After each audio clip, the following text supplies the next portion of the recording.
नमस्कार, मैं डॉक्टर अजीत भारती आज फिर आपके लिए हिंदी विषय के अंतर्गत ईमेल लेखन और पत्र लेखन में अंतर लेकर आए हैं। ठीक, तो देखो ये जो ईमेल लेखन और पत्र लेखन में अंतर है, ये आपके कक्षा 7, 6वीं, 7वीं, 8वीं, 9वीं, 10वीं, 11वीं, 12वीं सीबीएसई बोर्ड और ऑल है ना, ऑल बोर्ड के लिए ये क्या है, महत्वपूर्ण है। ठीक, तो सभी के लिए है और विषय हिंदी। अब हम शुरू करते हैं। तो ईमेल लेखन और पत्र में अंतर। पहला, तो ईमेल कंप्यूटर अथवा मोबाइल के स्क्रीन पर इंटरनेट के माध्यम से कीबोर्ड पर टाइप करके लिखा जाता है। पत्र कागज पर लिखा जाता है। दूसरा, इसके लिए कंप्यूटर या मोबाइल के साथ इंटरनेट का होना आवश्यक है, जबकि इसमें पत्र लिखने के लिए कागज और पेन का होना आवश्यक है। फिर अगला आता है आपका, ये आता है तीसरा। तो देखो तीसरा दिया, इसमें लिखने वाला अपना मेल आईडी लिखता है। ठीक है, तो फिर इधर आता पत्र में, इसमें पत्र लिखने वाला अपना पता लिखता है। उदाहरण, तो देखो उदाहरण फ्रॉम दिया, फ्रॉम यानी प्रेषक। तो ईमेल में क्या होगा आपका, इसमें ईमेल में रहेगा मेल आईडी, जैसे bharti3@gmail.com। जबकि पत्र में क्या होता है, आपका प्रेषक जो रहता है, देखो इस प्रेषक या फ्रॉम एक ही चीज है। इसमें ये ईमेल में मेल आईडी लिखते हैं और पत्र में क्या लिखते हैं, पता लिखते हैं, जैसे 12/A पटेल चौरा शिवाजी नगर आगरा। ठीक है, ध्यान रखना, ये अंतर है दोनों में।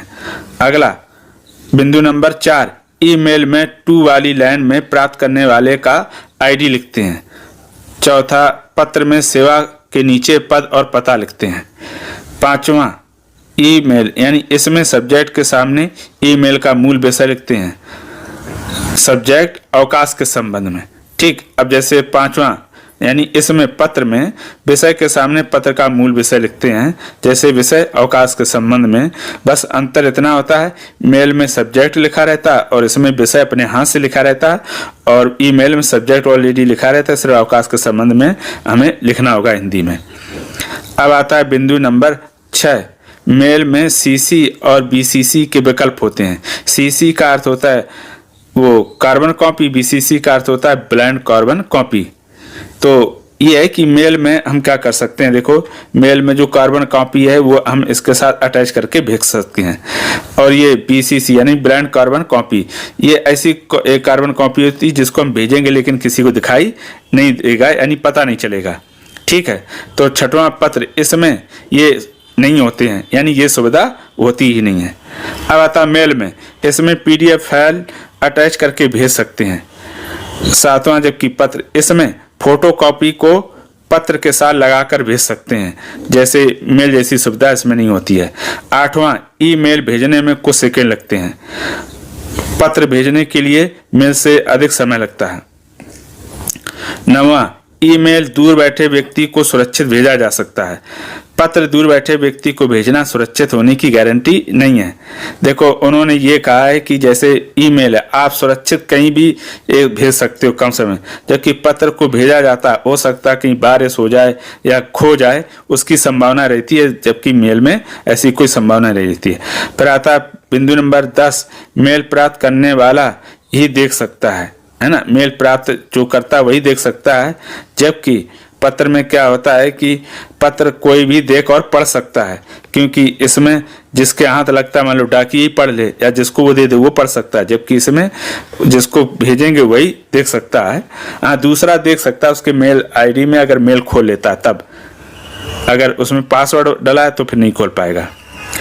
अब आता है बिंदु नंबर 11, ईमेल भेजना आसान है, पत्र भेजना ईमेल जितना आसान नहीं है।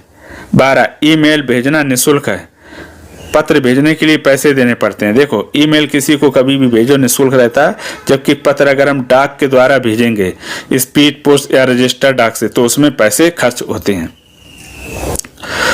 फिर 13, मेल के रूप को फॉरवर्ड करके भेजना सरल है, और पत्र की फोटो कॉपी भेजी जा सकती है। देखो मेल में क्या हम उसी को कॉपी करके हम जितनी चाहें किसी को भी फॉरवर्ड करके भेज सकते हैं या जैसा तैसा फॉरवर्ड भेज सकते हैं, जबकि पत्र में हम उसी को भेजेंगे तो उसके पास कुछ नहीं बचेगा, यानी इसमें ऐसी सुविधा नहीं, सिर्फ फोटो कॉपी कर सकते हैं। अब आता है बिंदु नंबर 14, मेल की गलतियों को तुरंत ठीक किया जा सकता है। पत्र में गलतियों को ठीक करने के लिए नए कागज का उपयोग करना पड़ता है। देखो इसमें कहा जैसे तुमने टाइप किया मेल, अगर किसी को भेजा, सुधार करना तो फिर सुधार कर दो, जबकि पत्र में आपको सुधार करने के बार बार नया कागज लगेगा। 15, ईमेल लिखना आधुनिक कला है, पत्र लेखन प्राचीन कला है। 16, ईमेल एक ही समय में कई लोगों को एक साथ भेज सकते हैं, है ना। यहाँ पर होगा भेज सकते हैं, ठीक, ये होगा ईमेल एक इस समय में कई लोगों को एक साथ भेज सकते हैं। पत्र एक साथ कई लोगों को भेजना मेल जितना सरल या आसान नहीं है। आगे 17, ईमेल को लंबे समय तक सुरक्षित रख सकते हैं, पत्र कागज की उम्र पर निर्भर करता है। देखो उनका ये कहना कि ईमेल है हम अपने इनबॉक्स में सेव कर सकते हैं, पीडीएफ फाइल सेव कर सकते हैं, जबकि ये कागज के पत्र होते हैं वो तो कागज जितना अच्छा होगा उतने दिनों तक चलेगा, लेकिन ईमेल जैसे हम सुरक्षित लंबे समय तक नहीं रह सकते हैं। फिर आता 18, ईमेल का जवाब तत्काल दिया जा सकता है और पत्र का जवाब देने में समय लगता है।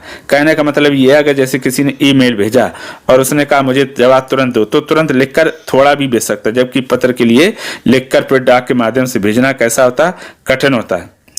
तो ये देखो आपके सामने हो गए ईमेल और पत्र लेखन में लगभग हमने 18 अंतर खोजे हैं।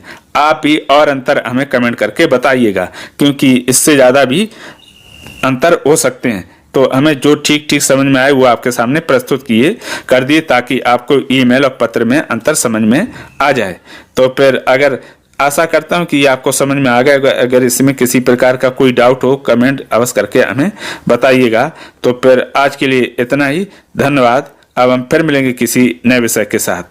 अगर इस अंतर को आप पीडीएफ में देखना चाहते हैं तो आप ये जो www.hindibharati.in पर जाकर सर्च करके देख सकते हैं। धन्यवाद।